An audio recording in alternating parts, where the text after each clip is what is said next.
not our song, but it's episode 35. Welcome to In the Bag, ladies and gentlemen. How are you doing today, Brad? Hey, I'm doing well. Just got my butt kicked by Jason at the weekly, so I'm just ready. I'm in a great mood, ready to visit some of our folks we've had on the podcast. I love these reunion episodes because it's nice to see everybody here. If we help them or hurt them, hopefully we help them, but glad to see everybody again and just get them back on. So I'm looking forward to it. Absolutely. And it's our last episode of 2022, our starting year, our last episode we're shooting during the year. Absolutely crazy. Yeah. 35 weeks straight. Again, I think you say it all the time, Robbie, but it's weird to think of a week where we wouldn't shoot the podcast. I'm like, what did I do on Thursday or Tuesday? Absolutely. Absolutely. Well, hey, we have a jam-packed episode because our last reunion episode, I want to say was like episode 12 or 13 or something like that. Yeah. So y'all, we have absolutely jammed these guys in and we invited all of our guests. So we have quite a few lined up and this could end up being a longer episode, but we hope you guys enjoy it with a bunch of different faces coming on, telling us if we were right or wrong. All right, let's drop them in. Come on. Tim, welcome to the podcast, my man. Hope you are doing swell. It's good to have you back. How's the holiday season treating you? Yeah, it's going great. There's lots of snow on the ground outside, so getting around in is a bit of a privilege to navigate ice and snow. But yeah, I can't complain. Having some time off and having a lot of eggnog and turkey dinners. So nice. I love it. Brad, where do you stand? Are you an eggnog guy or is... No eggnog for me. That's fair. That's fair. Nope. Yeah. Nope. Our family, big consumers of the eggnog. So all about it there. Well, Tim, we had you on in episode 19, which is hard to believe. That was 16 episodes ago. Like you were almost the exact halfway point, sir. And we talked about a Malta for you. So back when you had the Malta, which I guess episode 19, that's like months ago. How was the Malta flying for you? Yeah, it's flying well. Compared it a little bit against I was using an opto compass in the slot and actually had a Halo Rock 3 in the mail at the time that you guys sent it to me. So it was good being able to compare the three. It's likely my form, but not noticing too big of a difference on the fade between the three, surprisingly. But yeah, I'm enjoying it a lot. We talked about, I think it was Brad mentioned his wife really enjoyed it, the Malta on the forehand. Yeah. And that's something that I've found most utility in, just not needing to rip on an approach disc or not having to risk overshooting a fairway on the forehand. There's a couple just gentle downhill holes at my local course that need to fade left for me as a lefty. So pretty reliably like getting within the circle on those where normally having to question whether I should rip over like an Anheuser putter or risk kind of that under overshooting with like the approach forehand or the fairway forehand, like I mentioned. So that was kind of an unexpected benefit of the Malta. I would say that I think that we talked about it in the podcast that forehands off the tee was something that I was a little sketchy about, but this has given me, a good amount of confidence that I can release it on a little bit of ante and it's going to fight out of it. It gives me a little bit more margin for error than throwing my Justice, which might completely bomb over, or throwing an approach disc, which might not fight out of the ante or not really go as far. So yeah, it's been a good addition to the bag. Long way of saying. Yeah, no, so Brad, if you have a question, I definitely want to hear, but my question, we love, especially when people have like a problem area, we always think like something we try to say is that the disc that we're suggesting may not be like the perfect disc to solve that, but we hope that it's like a learning tool. So have you seen improvement to your forehand overall because of being able to lean on this Malta a little bit? Yeah, I think it gives me a nice slot where I'm not having to really force an approach disc, like I mentioned, to get the distance, or I'm not worried about it completely crashing over with a fairway. Like it's just a nice little touchy shot that I feel like I have a better understanding of like the mid-range forehand shot as a result of it. If I was throwing a terces, I'm worrying about it burning over. If I'm throwing other mid-ranges in that slot, like I didn't really have a great sense of the touch that I would need. But I guess the stability of that really, I know that it's going to take a nice gentle fade at the end of it. So it takes a bit of the variables out of the equation for it. Mm-hmm. No, I think it's great. I don't really have any questions. My question was going to be, did you try it on the forehand, which you already answered very well. So I'm just glad to hear that helped. Just give you some confidence in that like in between shot. I think that's maybe, where me and probably a lot of other people that have been playing for a few years are, is like there's a lot of in between shots that you're not really sure what to throw, and it's just really finding the right disc to give you the confidence to start throwing them more, and as a result you become more practiced with those shots, and that's kind of like elevating you to the next level. So I'm glad to hear that's really doing that for you, Tim. Yeah, it's definitely I had a DX Rock 3 initially, and maybe slotted it into the premium plastics of the same plate numbers, where that gets kind of hyzer flip pretty quickly on both the forehand and backhand, that I didn't realize that the added glide versus a premium plastic Justice, like there's a pretty big difference, that the Justice having a ram on it and then still having a dive bomb. But like I mentioned, like don't have to put a lot of power on it. It'll glide, it'll fade.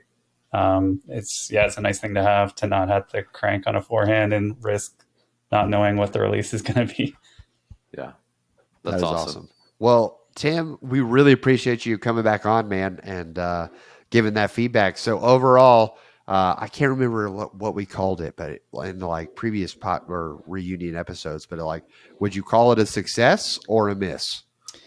Yeah, I would say it's definitely a success. No real complaints about it. It's a good recommendation for sure. Awesome. All right. Well, Tim, we appreciate you, man, and we wish you all the best luck in your Frisbee future. Yeah, thanks so much. All right. Thanks, Tim. Yeah. Ladies and gentlemen, welcome back to the show, Mr. Rob. Rob, how are you doing today, sir? Good. Thanks for having me back. Absolutely. Well, you had a disc recommended to you. Remind us, it was in episode 22. Remind us of what the disc was, and was there anything we had you compare it against or anything like that? Yes. So you guys had me try the Thunderbird out. It was kind of between that and the Vulture. We ended up going with the Thunderbird. I don't think there was anything to really compare it against. It was more just like filling that longer, kind of more stable slot in the bag. And so yeah, been trying it out over the past few months or so. Okay. Well, and if you remember, that was the episode where I had like a moral, like a crisis, because I was like, I really like this Halo Thunderbird, and it's like makes me doubt, or not doubt my Vulture, but off the shelf, that Halo Thunderbird flies a lot like my Z Vulture that I have kind of beat into like the spiciness where I want it. What about for you, Rob? What were your findings with the Halo Thunderbird? So for me, I'd say it flew very similarly to my Volt that I had in the bag.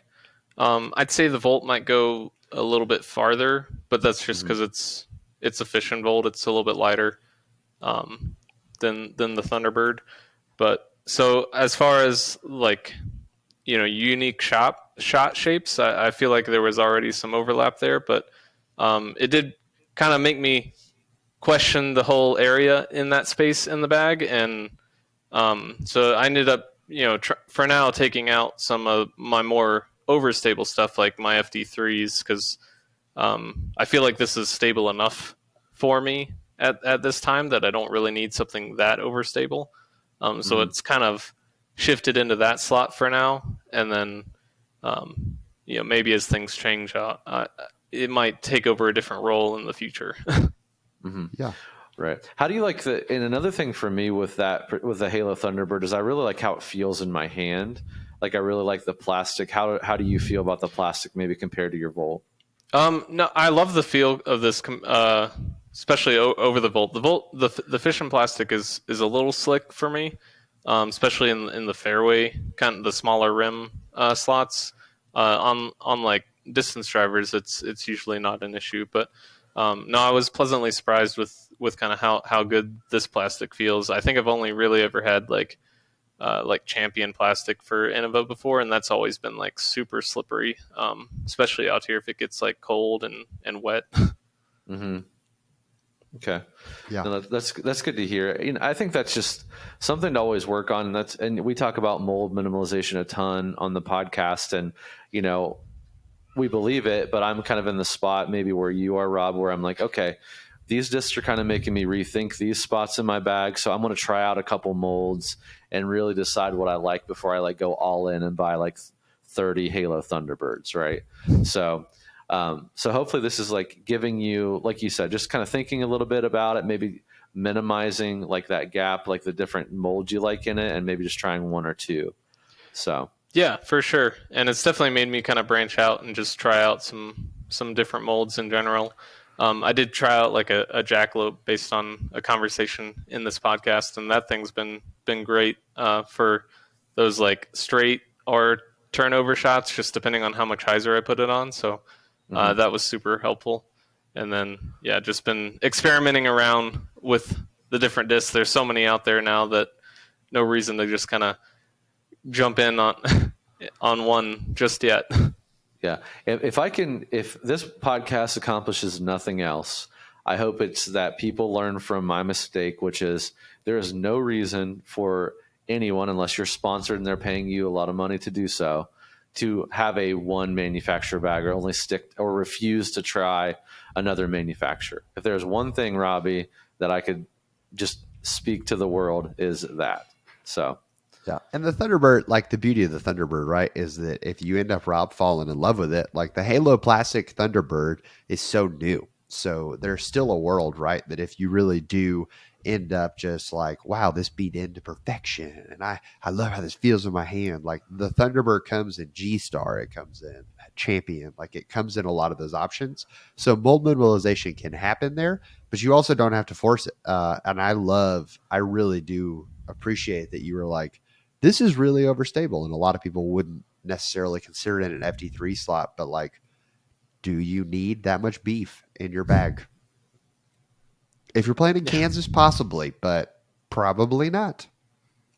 Yeah, we'll see once spring rolls around when all the wind starts up again. But yeah.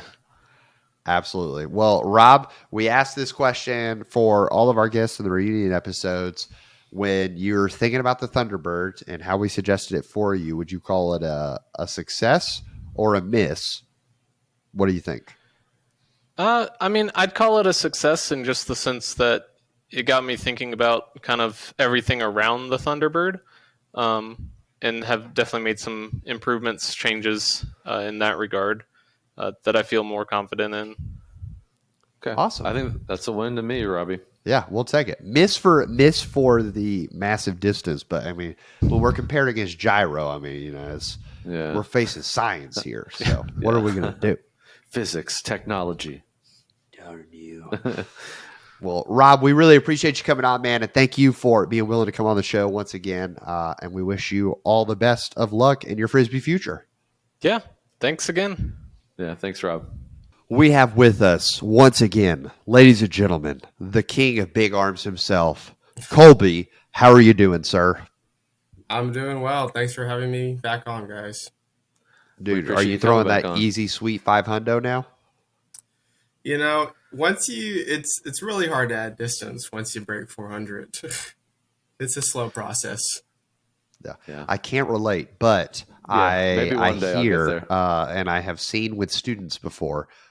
So I'm with you. And I mean, once you clear 400, right? Like that's the thing I always tell people about distance. Once you get a little bit, it's never enough. Like all the people that throw 500 want to throw 600. So it's fine. It's like that. Well, Colby, we didn't have you on to throw distance drivers. We didn't have you on to throw putters. We had you on in episode 27, and what did we suggest for you?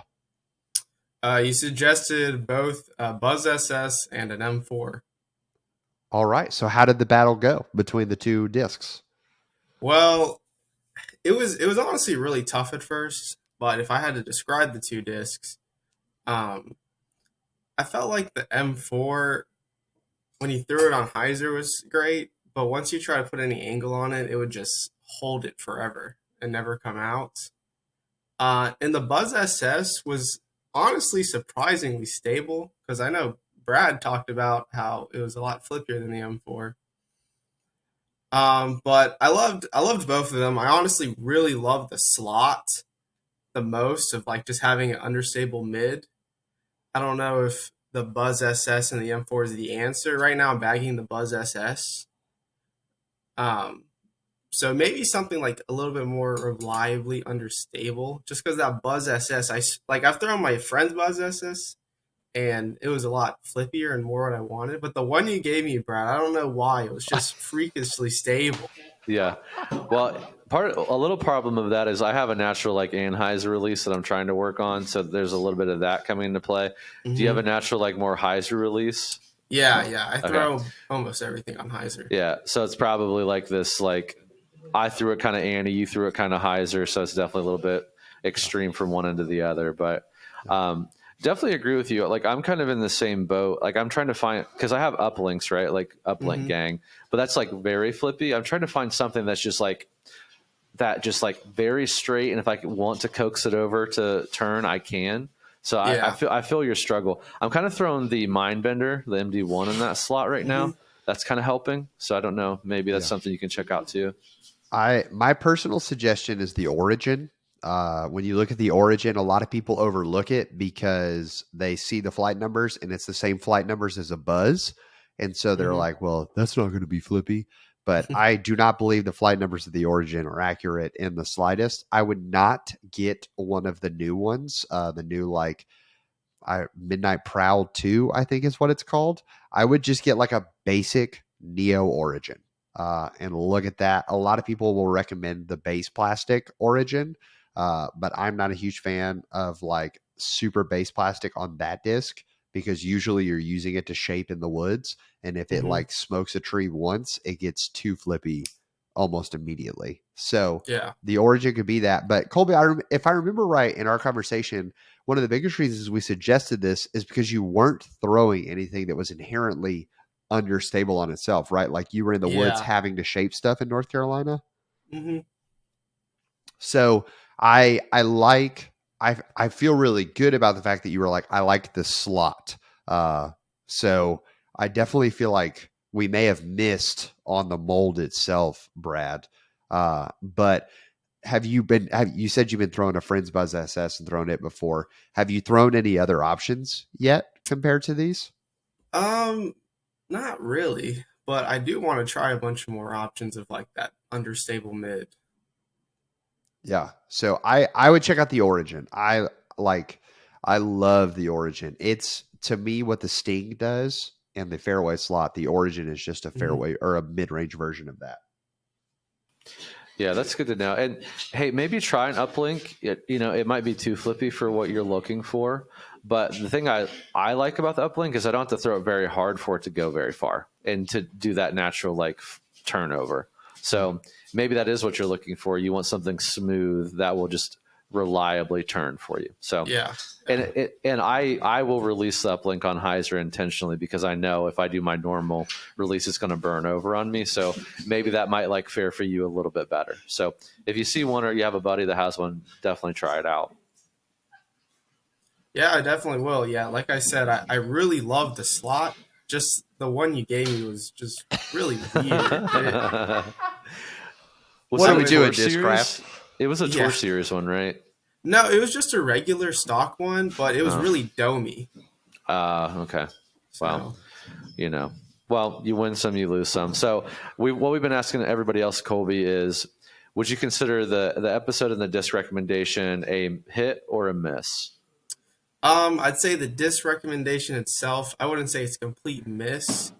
But I mean, the slot recommendation, if that was a thing, A plus. I've been loving throwing an understable mid. Yep, dude. It's like if you're playing Battleship, we dropped the bomb in the water and it splashed up onto the ship. Yeah, that's what it was. No, I think that's good. Yeah, and couple people prior to you, they like the disc as well, and then but really what we're trying to do is get people to think differently about your bag and like look at the holes that might be there, or like think about mold minimalization or not think about mold minimalization. So I think it's really a mindset thing that we're really going for, and it really sounds like you're just experimenting with that slot. So I'm going to call it a miss, maybe that's, or a hit, maybe that's my ego, but I think it's at least got you on the right path to finding something that you really need. So, and we're always here. You can always reach back out and say, hey, what do you think about this or whatever? And obviously keep listening to the episodes, because we're going to be, that's not just a problem spot for you. That's a problem spot, I think, for everybody. So, amen. Awesome. Well, Colby, we appreciate you, man. We wish you all the best of luck in your Frisbee future. Thank you. Thank you. Welcome back to the show, Mr. Nick Herrera, aka Sergio. How you doing, sir? Doing super well. Great morning. Good. Glad to have you on, man. Well, how has things been since you tried out the T-Bird 3? Oh, man. Like, the one you guys sent me was, first of all, very beautiful. It was a, like, sea blue star plastic that felt really great. And it honestly changed my game a bit. It was super helpful to have that disc that has, like, zero turn and just goes like a laser beam straight and then fades. I was using kind of more understable stuff, never anything with zero turn, and just getting that out and kind of attacking kind of slimmer fairways with it was super helpful, because like I could, put it high and straight over the OB if there was any to the right. I'm thinking hold to it, G-Dale Robbie specific here. I could put it right over the OB, not worry about it like going like flipping over on me, and just going straight back to the basket. And I think on the first like couple throws I did with it on that hole, I ended up getting within the circle, which is crazy for that one, because there's OB right, OB left into like a ditch, and it was super exciting, but it really helped my game out a bunch for like those tight fairways. Okay, that's awesome. I'm glad to hear that. And I know, because I think having played with you, Nick, like your bag really did seem like a tale of extremes. You either had like the Bobcat being super overstable, or you went all the way over to the what's that fairway, or the putter that's super flippy, or mid range that's super flippy, the lobster. The lobster, yeah. Yeah. So the variance there. So the T-Bird 3.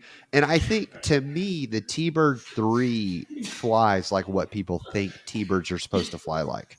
Because if you just throw it like a regular T-Bird, a lot of people think it's too overstable. I did end up trying a regular T-Bird as well, and like it felt completely different. For the, I think I got it in Champion too, so it was different plastic, but it definitely felt like it was getting more right movement than just a straight line. Yeah, no, that's awesome. Sorry, I'm not laughing at you, Nick. The guys are building something here and just literally destroying the whole office while they're carrying stuff in. So apologies, audio listeners, on that one. But no, something I like about a disc like that. Now I'm going to compare the T-Bird 3 to a Grackle, so bear with me. I know they're a little different, but the thing I like about my Grackle is I know I can hit it hard and it goes very straight for a long time, then has a reliable fade. There's some confidence knowing this. I know it's not going to turn on me though. Now the Grackle has a -1 turn, but this particular one in the plastic it's in, it is not turning on me at all. So I think I can relate with you on your T-Bird 3. How do you feel like it gives you the confidence to put the power on it that you know you need to get it to go as far? Okay, 100%. And also, I have 4 Grackles, so I feel you 100% there. It's definitely one that mimics the T-Bird 3 for me, and it did kind of kick it out of the bag just because I have it in that the glow plastic, and also that sublime plastic, I think is what the other one is in. And both are amazing for that, exactly. The straight to fading, and like the only time I've seen that -1 come out of the Grackle at all is on a forehand.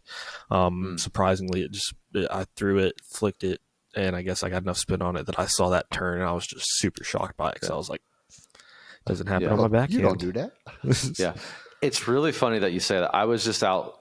I got my brother-in-law some discs for Christmas. We were just kind of throwing them out in the field, and I just did like this little, like 200-foot, like flick forehand with my Graco, and I was like, oh, okay. That actually, because I was just doing it kind of as a joke, and I was like, that kind of worked. So yeah, I'm glad you said that. So it wasn't just me. Can I ask you, the T-Bird 3 and the Grackle, because the Grackle and the Sublime plastic is a little bit more firm than maybe the T-Bird 3. Is it the feel of the T-Bird 3 really what's making you like kind of like the T-Bird 3 over the Grackle?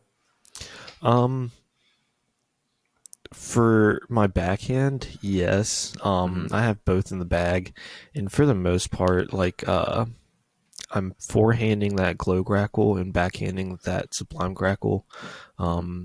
And what I'm looking for is just a little bit of an earlier fade with the Grackle as opposed to the T-Bird 3. So it's definitely, the Star Plastic feels better for like the weather we have right now. It's a little bit colder. I kind of want that gummier plastic. Just because when I pull out that Grackle, it's definitely almost frozen. Yeah, it's rock solid. It's not good.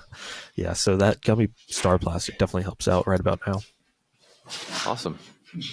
I love it. Well, Nick, we've been asking all of our guests, when it comes to the T-Bird 3, would you call it a hit or a miss?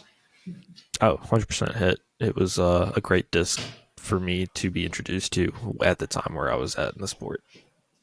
I love it. So, and you kind of touched on this for listeners going into this. A lot of people hear T-Bird 3 and they're like, oh, I'll get a T-Bird. Not the same disc. Yeah, not for me at least. For sure. So highly suggest that if you're going to get a T-Bird 3, get an actual T-Bird 3. The Ricky ones, still beautiful, still readily available. And honestly, now limited edition, you can also get AB T-Bird 3s. So true. it is, all the people who love the T-Bird 3 are leaving. I'm not saying it's an end of a thing, but it's the T-Bird 3 is really good. So yeah, true. Awesome. Well, Nick, we appreciate you for coming back on. Best of luck with you continuing to try that out. And we're here if you need us. Make sure to check us out, and we'll talk to you soon. Thanks for having me. All right. Thanks. Welcome, Jonah. Hello. Nice meeting you. You were on the episode that I was not on. So the 1 out of 35. But glad to meet you. I hope you had a good holiday. And it looks like in my notes that Robbie took, so thank you, Robbie. It looks like you threw the Pure. So tell me a little bit about the episode since I wasn't here, and how's the Pure working for you? Yeah, so the episode was such a fun experience. I love what you guys are doing. I'm trying to take your style, and people ask me about recommendations. I try to do it how you guys do it. So awesome. Love what you guys are doing. Thank you. I actually never received my disc. That's probably because you weren't here, Brad. Okay. Well, but luckily, I was playing in a tournament and I came across the Prodigy PA5. Okay. So that has been, I think, exactly what you guys were looking to have me throw. Yeah. If I throw it flat on a backhand, it'll get some nice turn and not really come back, which is kind of what I think we were all looking for. So that's been working great alongside my Envy in the baseline, and then I have the Eclipse Envy for that overstable backhand. Yeah. So what plastic is your PA5 in? really good. It's in 500. It's the new Prodigy plastic lineup, which feels great if you haven't felt it. Yeah. So okay, a PA5. That's awesome. Okay, I am here for that. Yeah. Same. So what kind of slot is that filling for you? And again, forgive me, I wasn't on the episode. So you're looking for that nice, like gentle turnover versus something that's like very understable?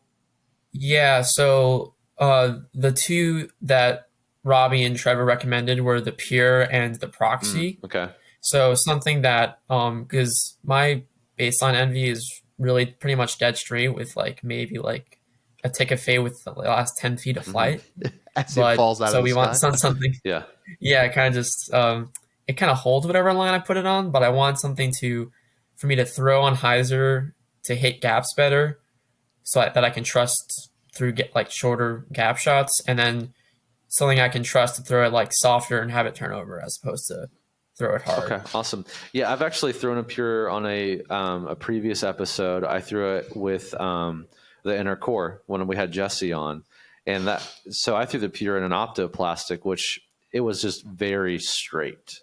So that's interesting. So I'm sure like a pure and like a more like baseline plastic Robbie is probably a little less stable than the Opto, just For sure. kind of just from throwing some Opto. Okay, well, that's good. Well, again, kind of some of the object here is not just to give someone a disc to like fix all their problems, but really like a mindset or like thinking about a gap in your bag a little differently. So what we've been kind of asking folks as they've been coming on for this reunion episode is, hey, do you feel like, you know, there's a disc and the recommendations, but do you feel like the episode was kind of like a hit or a miss for you? Yeah, I mean, when I came on the show, that's not the gap that I saw in my bag. So that was something that, you know, just it was good to have an outside perspective say, hey, I think you need this shot in your game and not the shot that I thought I needed. So that was definitely a welcome surprise for sure.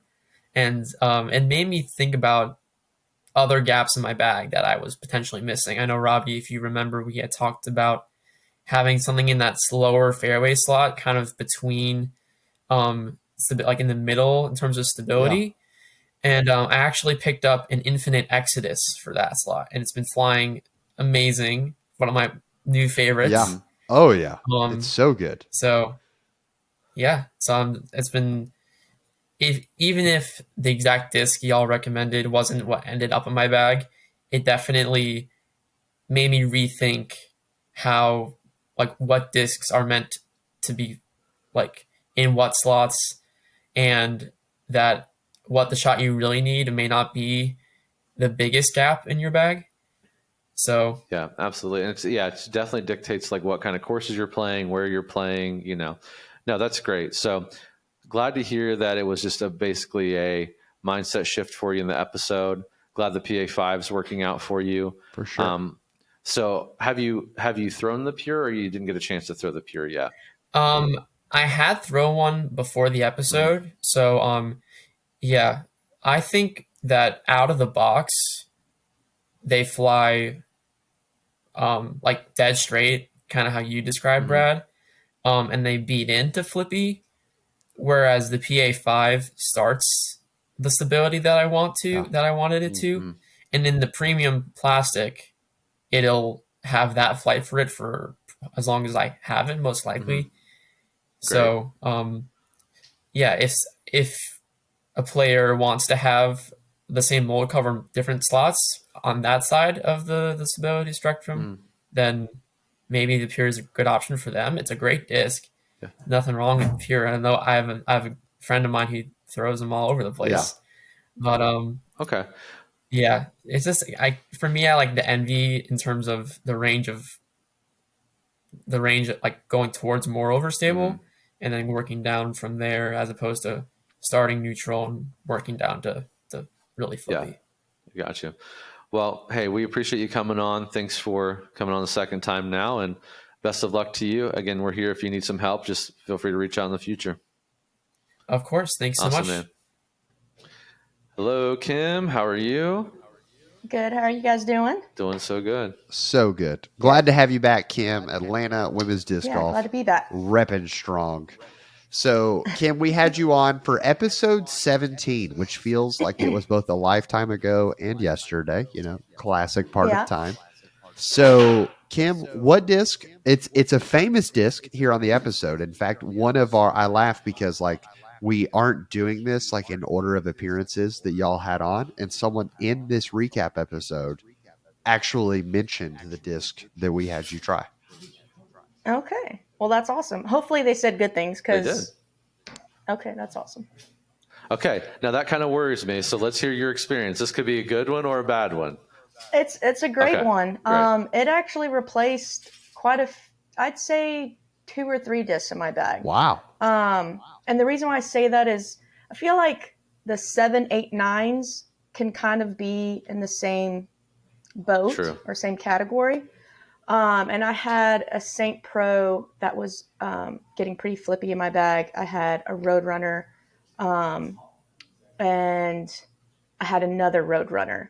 And so what I did was Brad had said the plastic types. So when you guys sent me, that was the Eternal plastic? Yep. I think they're a little bit more stable one. Correct. I liked how it came out. And so what I decided to do was to grab, I think it's the Apex.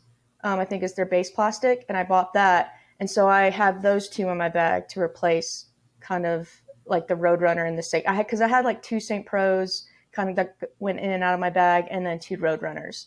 So, and they just replaced those two. Just replaced those because the Apex is a lot more flippier. It's a lot easier to turn over, and then that Eternal plastic kind of flips, but it likes to come back. So. Yeah. And that's exactly the experience I have too, Kim. I was just telling the guys this morning at the weekly, there's a particular hole that I need it to turn right, but I just definitely need to come back a little bit left at the end. And like that Eternal Jackalope is the perfect disc for that because it'll naturally flip, but it just, at the like the last like 50 feet comes back a little bit at the end. So love it. I'm glad you're loving it. Do you like how it feels? Yeah. I mean, does it feel good? I love the Apex more than the Eternal. I've never, like, when it comes to like Champion or I kind of had to beat it in a little bit more to like the grip. But since I've been throwing it more, I'm kind of getting it in that sweet spot. But the Apex was like right out of the box. I loved it. So, but I do love the rim width too, especially with smaller hands. I feel like for women or even guys with small hands, I think that, you know, anywhere from 7 to 9 speed is a really good rim size. So the Jackalope at the 8 is perfect. That's awesome. Now, I have a question regarding, you said it like battled the Roadrunner. I'm trying to remember what episode because we've talked about the Roadrunner with a couple people. There was one episode, and I'm not sure if it was y'all's or another, where they talked about like the Barsby Roadrunners being especially overstable. What kind of Roadrunner did you have that the Jackalope was kind of competing with? So I had both of them were in Star, Okay. or one of them might have been G Star. So it was getting just too flippy. And originally when I had them, you know, let's say like when I first started off, let's say a year and a half ago, they were great. And then now they became like my Woods disc, where, you know, you could throw at a lighter speed and it would still like kind of not turn over and just warm and burn. But then it just became really unreliable. Yeah. So that's why I feel like the Jackalope was easily able to replace, because I can still rely on it, even though it is, you know, has that flippiness. Yeah. Awesome. And that's something I'm just trying to like really focus on. And it sounds like maybe you are as well, which is I'm trying to really focus on getting a disc that I know is going to do the thing I want instead of trying to manipulate another disc to do that thing. So I'm really trying to focus on, I know I have a natural annual release. I'm trying to keep it flatter and flatter. It's getting better.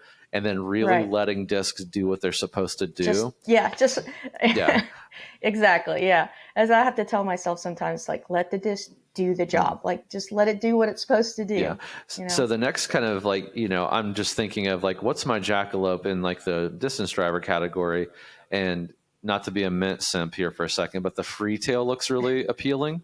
Yep. So freetail. Yeah. Okay. So it's kind of like a very like an understable, like 11 speed, I believe, Robbie. Correct me if I'm wrong, but I don't know what the speed is on the freetail. Yeah. So that's kind of where I'm looking next for like that next, because again, on my distance drivers, I'm having the problem of like everything's pretty like stable to overstable. I don't really have a flippy option, and I want like the Jackalope flight where I know I can hit it hard and it'll gently turn, but it's not going to just burn over on me. Just burn over. Yep. That's what I love it for.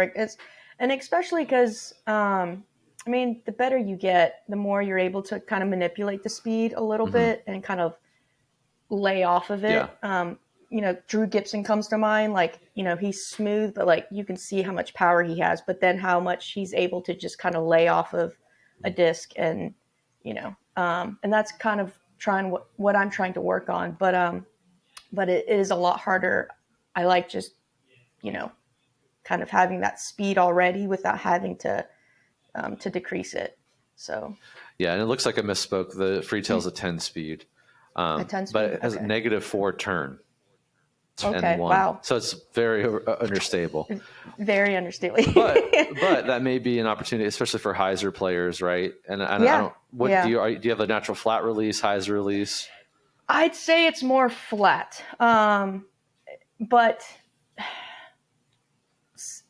I guess it depends. It used to be Anheuser, and then the more my form has progressed over the year, I'd say it's more flat, and then sometimes it could be really Heiser. Just depends on kind of if I'm paying attention to my tilt. Yeah. So, well, hey, glad the Jackalope was a hit for you. I'm a big fan of it. Got a couple of the other people here into the Jackalope. I think it's just a good disc. It's just just a solid. It really disc. is. Okay. Yeah, and I mean, just even because of that, I'll have to check out some more of Mint discs. I don't know the free tail, is that what you said? Yep. Might be a little bit too flippy, but because I think my Wraith is, I don't have a 10-speed, but I mean, it wouldn't hurt to check it out. But lower speed, it may equal some more distance. Maybe you can get a real deal, depending on the plastic too, right? They have some Sublime ones that are going to be more overstable. So just maybe that's a nice like Heiser flip distance shot for you, like a full flex Heiser flip. Full flex. So who knows? We've talked about quite a bit of Mint here on the show. The Lobster is a great Mint disc to try out. I've heard about Lobster. Lobster's great. The Mustang is another one recommended. That's really fantastic. And the Grackle, we just talked about that with a guest right before you. So okay. Well, I can't wait to check out the rest of the crew that were able to give their feedback. But I was very happy with my disc selection, so I appreciate it, guys. Okay, awesome. So we ask hit or miss. Sounds like a hit for you on the episode. Yes, hit. Okay, hit definitely. Awesome. Let's go. Yeah. All right. Well, Kim, we appreciate you a ton. Thanks so much for jumping back on with us, and we're here if you need us. So reach back out. We'll talk to you. Thanks for having me on. Yep. Okay. See ya. All right. Have a good one, guys. Bye. Whew, that was, I'm an extrovert. That's what I do. I love having the people back on, but it's like, it hurts my heart for how we do this in terms of I could just carry on more conversations with each and every one of them, but we want to make sure that this episode doesn't end up being 8 hours long for you guys as listeners. So we hope that you enjoyed the recap. Yeah, same. Yeah, it was nice to see everybody. Hey, again, it's about thinking about the bag differently, thinking about different discs, throwing different plastics. So I think if nothing else, we accomplished that with a lot of people, and they're getting better as we're getting better. So that's all we can do. Just be transparent and handle life like that. Absolutely. Well, one of the things that makes it possible, unlike Jonah getting to experience it, one of the things that makes it very possible for us to have this podcast is foundationdisc.com. So Brad, what's new in the warehouse this week? Well, not a whole lot. Again, very slow week, wrapping up the end of the year. A lot of the manufacturers are kind of closed down until first of the year to do their thing. Do have a restock of all Innova, just stock discs, Champ, Star, T-Bird, Thunderbird, just the usual Innova stuff. So a bunch of that's going up. That'll be live. We might have some Glow Mint discs in. I just don't know when they'll arrive this week. So possibly when you're hearing this podcast, just check it out. As always, look at the new arrivals section or the recently restocked. That'll always have everything up to date there. You can check that out. Also, I believe last week we did a rangefinder discount. I don't know if that actually went live. There was a back-end issue I saw before the podcast, but I confirmed it. It's live this one. If you use ITB22 on atlasdiscgolfsupply.com or atlasdgs.com for the Scout rangefinder, you will get $10 off. So ITB22, that's the discount code you can use at checkout to get $10 off the Atlas Scout rangefinder. And Robbie, I really appreciate this. I can't believe we're 35 episodes in. Looking forward to the next 35, and next one will be in the new year. So absolutely. 2022 brought us in the bag. 2023 brings us way more guests, way more fun, and as always, if it's good, keep in the bag. We'll see you all in 2023. Next year.